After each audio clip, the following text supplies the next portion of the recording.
बाहरी बेंगलुरु का जिगनी अपेक्षाकृत एक शांत इलाका है, लेकिन पिछले रविवार को उस वक्त वहां हड़कंप मच गया जब खुफिया विभाग से जिगनी पुलिस स्टेशन को सूचना दी गई कि 4 पाकिस्तानी नागरिक नाम और पता बदलकर जिगनी में पिछले 6 सालों से रह रहे हैं, एक किराए के मकान में। जो जगह और जिस शख्स के बारे में बताया गया था, वहां जब पुलिस पहुंची तो पहले पुलिस को खुद यकीन नहीं आया कि वो करने क्या जा रहे हैं, क्योंकि जिन 4 लोगों तक पुलिस पहुंची जो कि कहीं जाने की तैयारी कर रहे थे, उन चारों के नाम सुनने के बाद पुलिस को लगा कि ये पाकिस्तानी नागरिक कैसे हो सकते हैं, जबकि उनके पास पासपोर्ट भी था और आधार कार्ड भी। और ये 4 लोग जो पुलिस को मिले जिगनी में, ये थे शंकर शर्मा, उनकी पत्नी आशा शर्मा, उनकी पत्नी आशा शर्मा के पिता राम बाबू शर्मा और उनकी मां रानी शर्मा। चारों के पासपोर्ट थे, चारों के आधार कार्ड थे और दूसरे दस्तावेज भी। लेकिन इंटेल की जानकारी थी, यानी खुफिया विभाग की जानकारी थी, और यह भी बताया गया था जिगनी पुलिस को कि इन 4 लोगों की गिरफ्तारी इनके कुछ साथियों की चेन्नई एयरपोर्ट पर हुई गिरफ्तारी के बाद की जा रही है। उन्होंने ही इन चारों के बारे में बताया है। चेन्नई एयरपोर्ट पे कुछ लोग बांग्लादेश से भारत आए और वहां यासीन, यानी जो कि कार्तिक शर्मा के नाम से सफर कर रहा था, और उसकी पत्नी जैनब नूर जो कि नेहा शर्मा के नाम से ट्रैवल कर रही थी बांग्लादेश से भारत।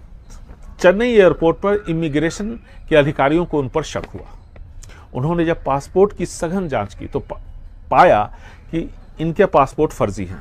फिर इनसे पूछताछ हुई, आईबी के लोगों ने पूछताछ की, दूसरी खुफिया एजेंसियों के लोगों ने पूछताछ की, तो पता चला कि ये लोग सब बेंगलुरु के शर्मा परिवार से जुड़े हुए, जो कि पिछले 6 सालों से बेंगलुरु में रह रहा है। जब और सख्ती से इनसे पूछताछ हुई, इन दोनों से, यानी यासीन उर्फ कार्तिक शर्मा और जैनब नूर उर्फ नेहा शर्मा, तो इन लोगों ने बताया कि शंकर शर्मा जिगनी में रह रहा है, उसका असली नाम राशिद अली सिद्दीकी है, उसकी उम्र 50 साल के आसपास है। आयशा उनकी पत्नी है, जिनका जो कि आशा शर्मा के नाम से रह रही हैं। साथ ही साथ हनीफ जो कि राम बाबू शर्मा के नाम से रह रहे थे, वो आयशा के पिता थे।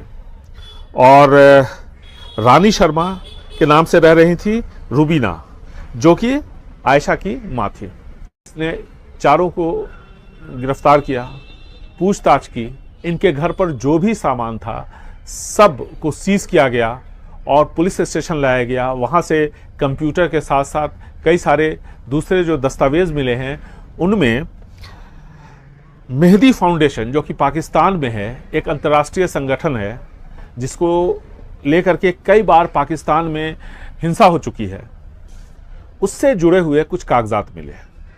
मेहदी फाउंडेशन के जो गुरु हैं, जो कर्ता धर्ता हैं, यूनुस गौहर, उनकी तस्वीर भी मिली इनके पास से।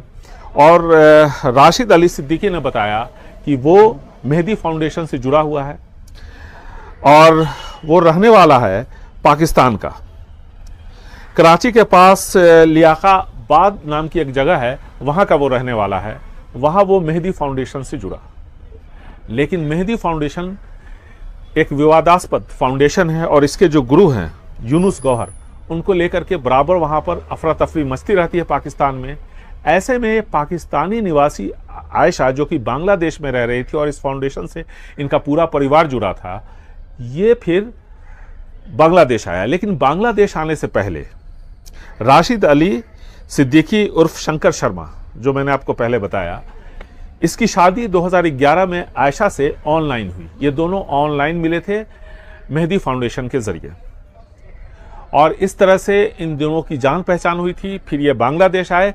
बांग्लादेश से पश्चिम बंगाल के मालदा में इसी मेहदी फाउंडेशन के लोगों ने इन्हें पहुंचाया, इन 4 लोगों को, यानी राशिद अली सिद्दीकी, आयशा के पिता हनीफ और उसकी मां रूबीना को। ये चारों आए मालदा यानी वेस्ट बंगाल के जरिए इंडिया में, और फिर यहाँ से ये दिल्ली गए। दिल्ली में 4 साल के आसपास रहे, जो जानकारी अब तक पूछताछ में सामने आई है, और उसके बाद पिछले 6 सालों से ये लोग बेंगलुरु में रह रहे हैं। इनका कहना है कि ये अपने फाउंडेशन की शिक्षा लोगों में बांट रहे हैं और चाहते हैं कि ज़्यादा से ज़्यादा लोग इस फाउंडेशन से जुड़े। लेकिन पुलिस और खुफिया विभाग को ये शक है कि ये लोग किसी स्लीपर सेल से जुड़े हुए हैं। और सवाल सिर्फ इन 4 लोगों का नहीं है। इससे पहले भी जो चेन्नई एयरपोर्ट पर 2 लोग पकड़े गए, इसके अलावा कई और लोग इस फाउंडेशन से जुड़े हुए भारत में अपना नाम बदलकर रह रहे हैं। ये जानकारी भी सामने आई है। तो पुलिस अब इनसे पूछताछ कर रही है, अलग अलग खुफिया एजेंसियां इनसे पूछताछ कर रही हैं, ताकि जल्द से जल्द इस पूरे नेटवर्क का पता चल सके। अगर ये लोग अपने धर्म का प्रचार करना चाहते थे तो वैलिड डॉक्यूमेंट्स के साथ देश में रह सकते थे, लेकिन ऐसा इन्होंने नहीं किया। और इसीलिए पुलिस और खुफिया विभाग को इन पर शक है कि ये लोग किसी न किसी आतंकवादी संगठन के स्लीपर सेल के सदस्य भी हो सकते हैं, क्योंकि इतनी आसानी से फर्जी पासपोर्ट बनाना, 10 सालों तक यहाँ आकर के रहना और साथ ही साथ फर्जी आधार कार्ड, ये सब इतना आसान नहीं है। तो अब पुलिस और खुफिया विभाग की सबसे बड़ी चुनौती है कि इस पूरे मामले की जल्द से जल्द जांच पूरी करना और ये पता लगाना कि क्या वाकई ये लोग जो कह रहे हैं वो सच है कि ये सिर्फ मेहदी फाउंडेशन के लिए काम कर रहे थे, या फिर किसी स्लीपर सेल का ये हिस्सा थे जिसका अंदेशा जताया जा रहा है। जो जानकारी हमें मिली है पुलिस से, उसके मुताबिक इन लोगों का कहना है कि अगर इन्हें वापस पाकिस्तान भेजा गया तो वहाँ इन्हें मार दिया जाएगा, इनकी हत्या कर दी जाएगी, क्योंकि मेहदी फाउंडेशन के लिए पाकिस्तानियों में नफरत है। तो ये भी एक बड़ा यहाँ पर सवाल है। लेकिन कई सारे एक्ट्स के तहत इन सबों के खिलाफ फ़िलहाल मामला दर्ज किया गया है। पासपोर्ट एक्ट का वायलेशन है, फर्जी पासपोर्ट बनाना, अवैध तरीके से किसी देश में यहाँ करके रहना और साथ ही साथ फर्जी दस्तावेज़ों का इस्तेमाल करना।